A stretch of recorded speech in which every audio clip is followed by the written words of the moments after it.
Hey guys, so in this video we're going to discuss all the new changes in Season 8, focusing mainly on gameplay changes.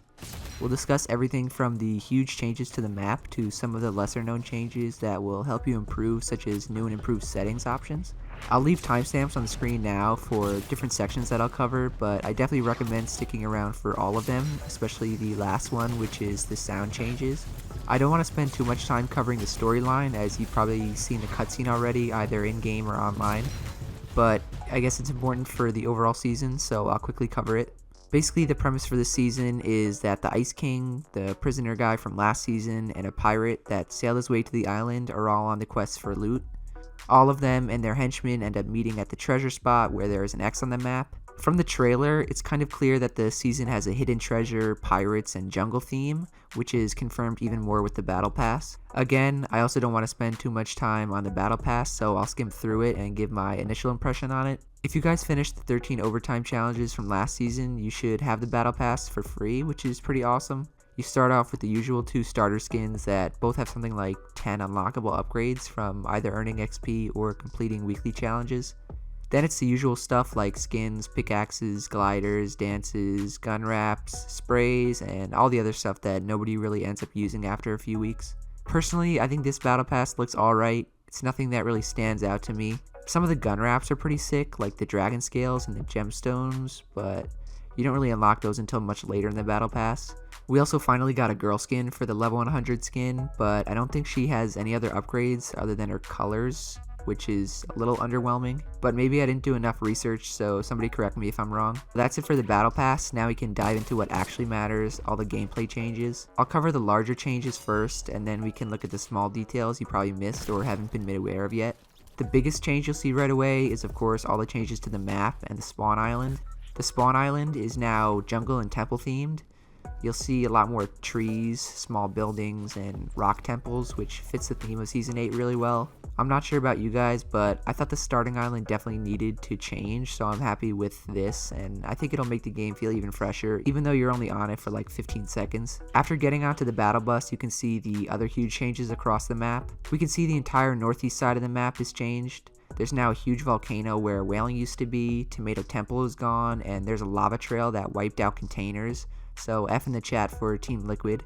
There's now 2 points of interest, which are Sunny Steps and Lazy Lagoon. Lazy Lagoon has replaced Lazy Links, and Sunny Steps is at the back where Wailing Woods used to be. There's also some other unnamed POIs like the bunker area next to Sunny Steps and the hot spring area that's next to that.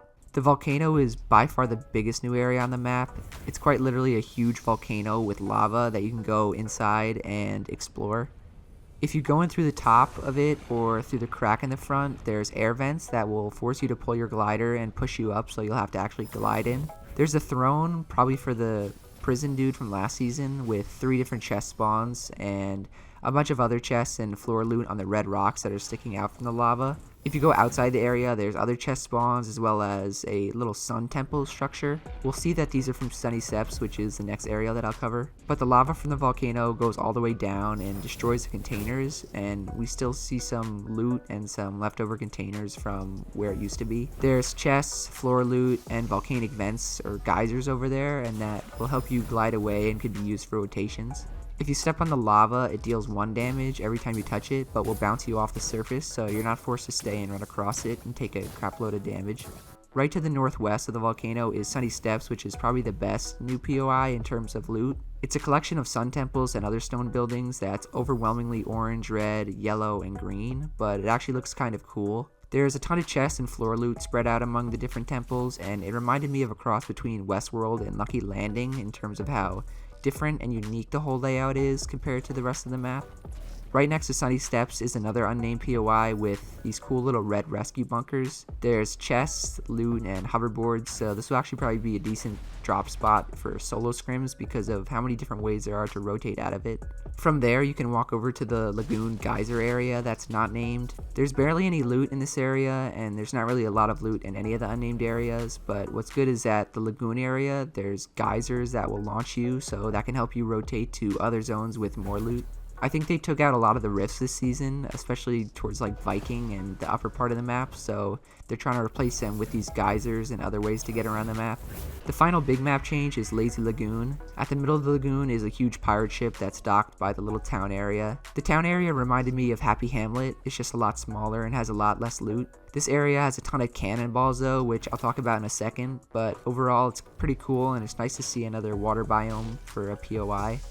Of course, there are other smaller changes, like the house in between retail has changed, the broken house at Salty has changed, and there's new pirate ship houses on the bridge by Paradise and the hill outside Shifty, as well as by Dusty. I'm sure I missed some, so make sure to comment some of the smaller map changes if you find any that I didn't cover.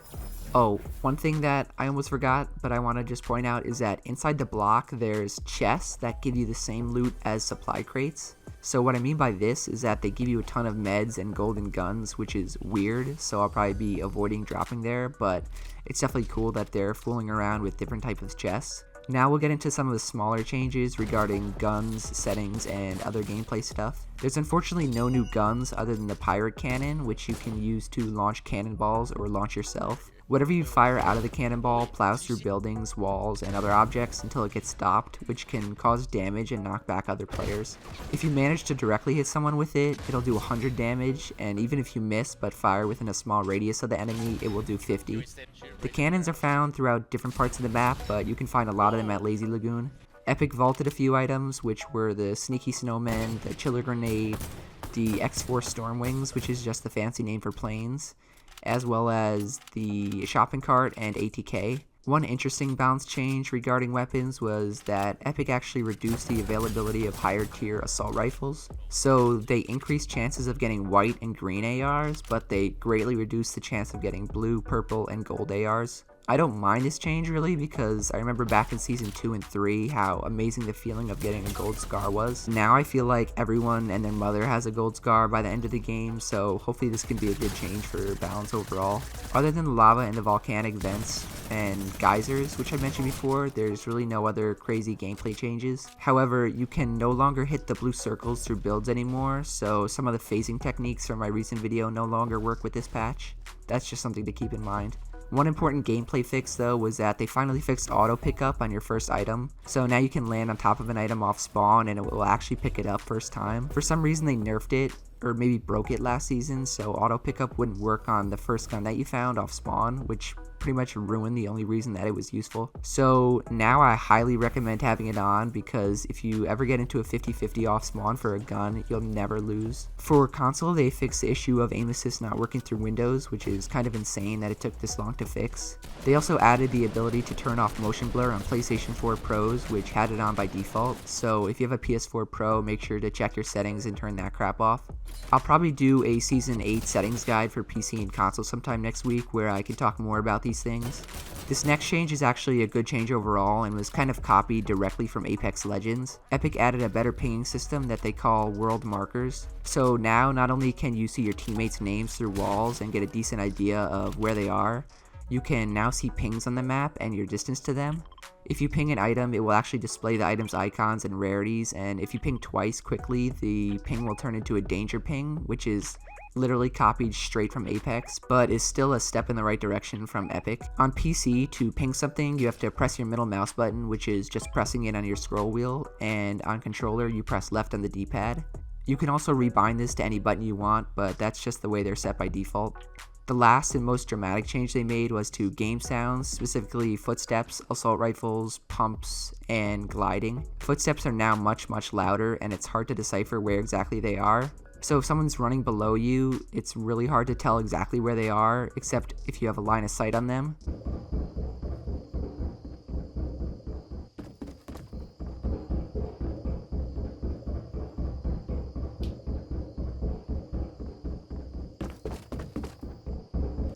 When they're on your level, you can kind of tell. It's definitely louder, but again, it's hard to exactly pinpoint where they are.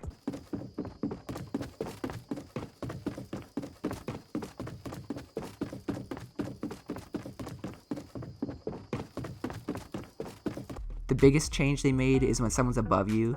It sounds like they're stomping in an attic. It's a much deeper and bassier sound that gave me a headache after a solid 2 minutes.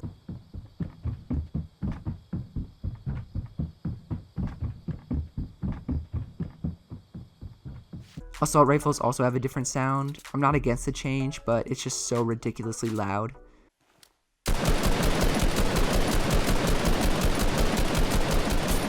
If I'm spraying an AR, I can't hear a person who walks up behind me.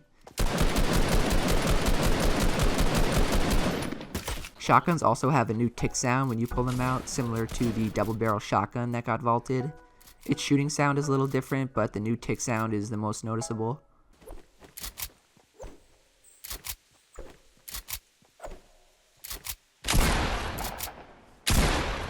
When you shoot someone's shield off, there's also a glass shattering sound, which is kind of helpful if you have trouble keeping track of damage numbers, but again, it's just way too loud.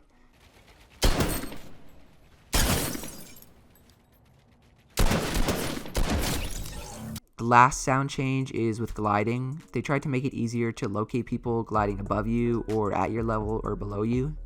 Again, they didn't really do too great of a job, as I couldn't tell a difference between when they were above me or below me, except at the very end when they hit the ground.